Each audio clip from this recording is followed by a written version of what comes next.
அருளினார். கிழக்கிழங்கை நாட்டினிலே மட்டு நகர்பதியிலே பொக்கட்டி சோலை எனும் அழகிய கிராமம், பல குடிகள் வாழ்கின்ற கிராமத்திலே வந்து பொக்கட்டி மரத்தில் தேன் பொந்திருந்ததாமே. தந்தனதநாதனதநாதனதனானா தனநாதநாதந்தநாதந்தனானா தந்தனதநாதனதநாதனதனானா தனநாதநாதந்தநாதந்தனானா.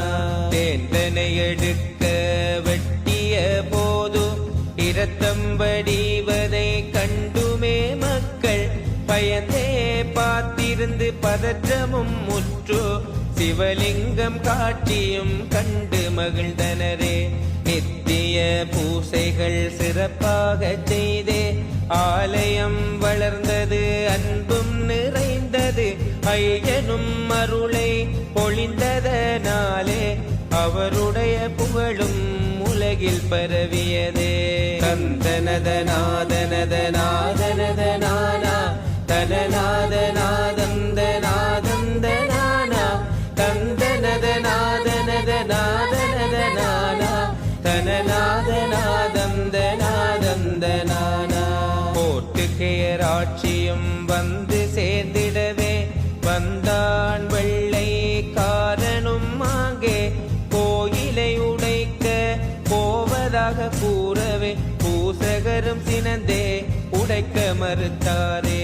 வெள்ளைக்காரனும் நகைப்புடனே பூசகரை பெருங்கல்லு உன் சாமி என கூறியே நிற்க, நாளை நீ வருவாய் கல்மாடு புல் தின்ன பூசகரும் கூறிட நாளை வருவேன் என்றார். தந்தனதநாதனதநாதனதனானா தனநாதநாதந்தநாதந்தனானா தந்தனதநாதனதநாதனதனானா தனநாதநாதந்தநாதந்தனானா. அடுத்த நாள் வெள்ளைக்காரனும் ஆலயம் வந்தான்.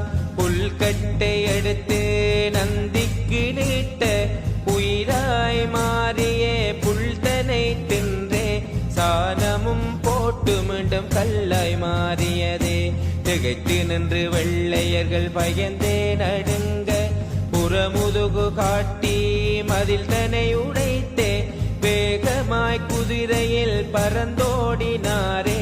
உடைந்த மதில் தன்னை சரி செய்ய எண்ணியே. தந்தனதநாதனதநாதனதனானா தனநாதநாதந்தநாதந்தனானா தந்தனதநாதனதநாதனதனானா தனநாதநாதந்தநாதந்தனானா.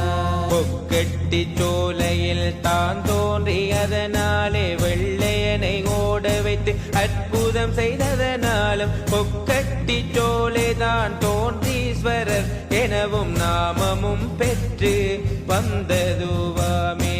புண்ணிய தலமும் என்றும் மானிடவர் போற்ற தேரோடும் தலம் என்னும் புகழும் பெற்றதுவே.